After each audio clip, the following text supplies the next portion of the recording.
There's the common objection of rape. Rape, when anybody brings up rape, it's a heartstring argument. Something that I like to ask people is, what's wrong with rape in your worldview? And usually they'll say something like, well, it's taking liberties with somebody else's body that you shouldn't take. And I like to say, well, thank you for that pro-life argument, because that's exactly what happens to the baby in the womb. Stealing that from Jeff Durbin. I also like to ask them, which is worse, murder or rape?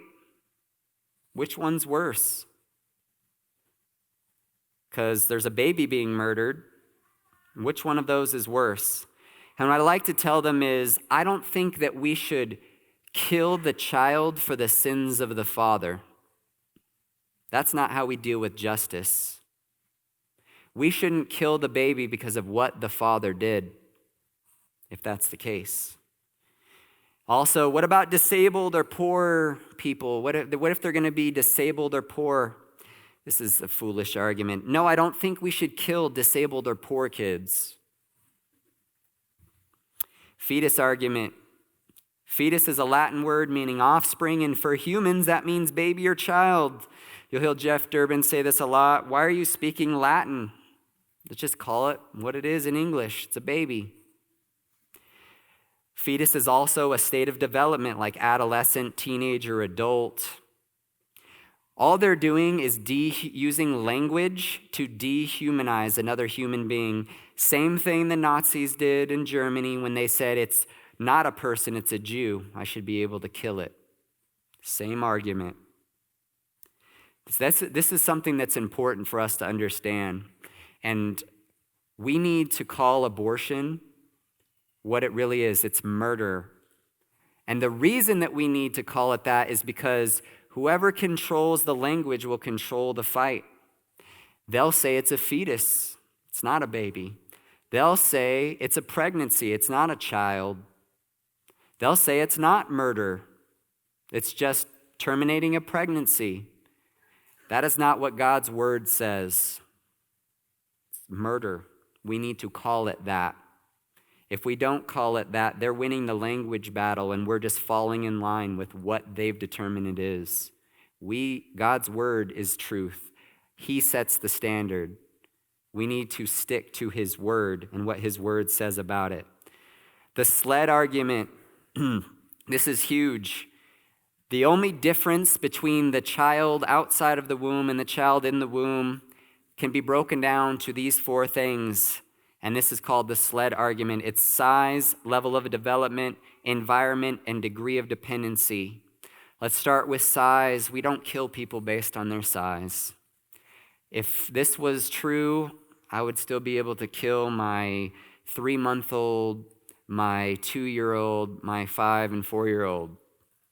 Level of development, they're still developing. So are my children. The environment that they're in, we don't kill people based on the environment they're in. They're inside the mother, where God has determined that child should be.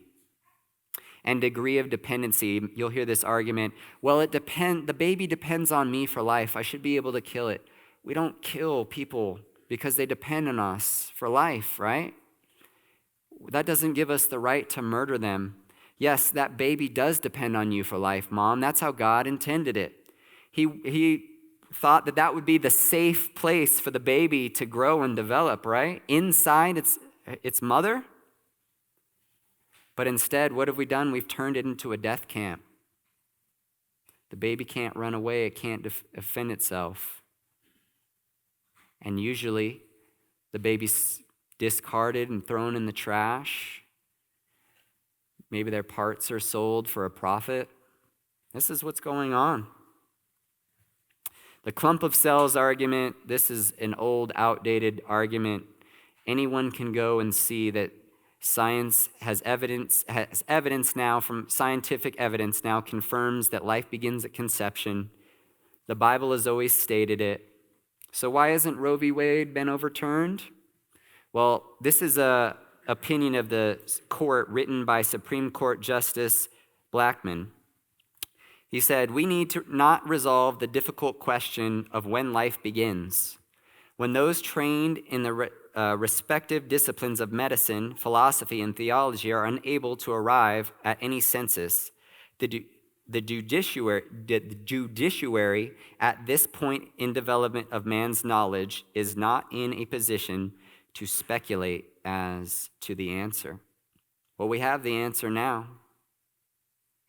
We have the answer now. We always have had the answer, but now science has just confirmed what God's word has said.